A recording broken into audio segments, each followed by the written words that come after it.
दशकं 18 रामकथै सूर्यान्वयेदाशरथीरमेषो रामाभितोऽभूत् भरतोऽथ जातः ज्येष्ठानुवर्ती खलु लक्ष्मणश्च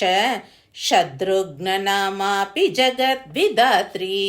विमातृवाक्योजितराज्यभोगो रामः सीतः सह लक्ष्मणश्च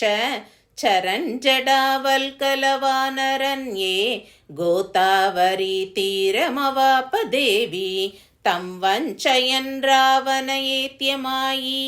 जहार सीतां यतिरूपधारी रामस्य पत्नी विरहातुरस्य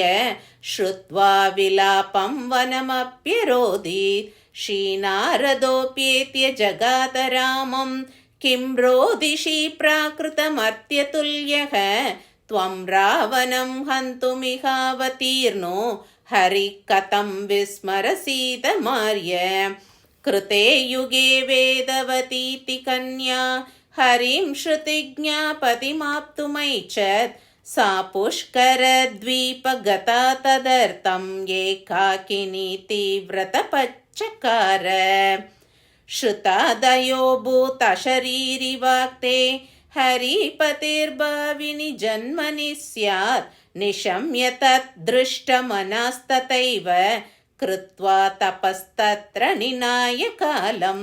तां रावणः कामशरार्तितः सन् चकर्ष च स्तवनेन देवीं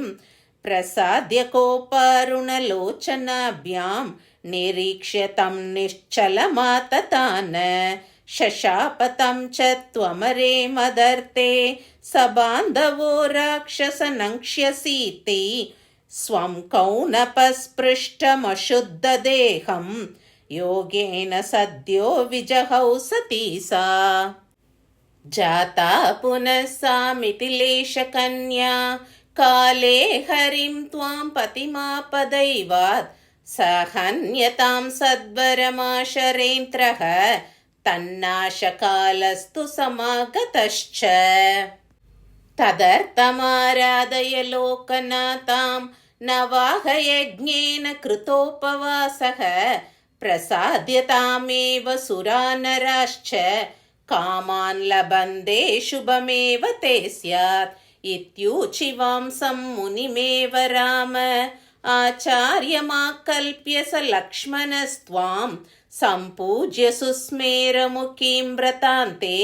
सिंहादिरूढां च पुरो ददर्श भक्त्या नतं तं धृतमातराम हरिस्त्वमंशेन मदाज्ञयैव जातो नरत्वेन दशास्य हत्यै ददामि तच्छक्तिमहं तवेह श्रुत्वा तवोक्तिं स हनुमदात्यैः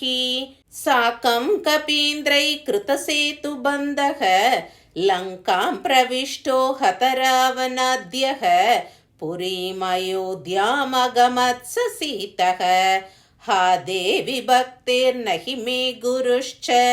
न चैव वस्तु ग्रहणे पटुत्वं सत्सङ्गदिच्छापि न ते पतन्तु कृपा कटाक्षा मयि ते नमोऽस्तु। ॐ श्रीमात्रे नमः। सर्वमङ्गलमाङ्गल्ये शिवे सर्वार्थसाधिके शरण्ये त्र्यम्बके गौरी नारायणि नमोऽस्तु ते।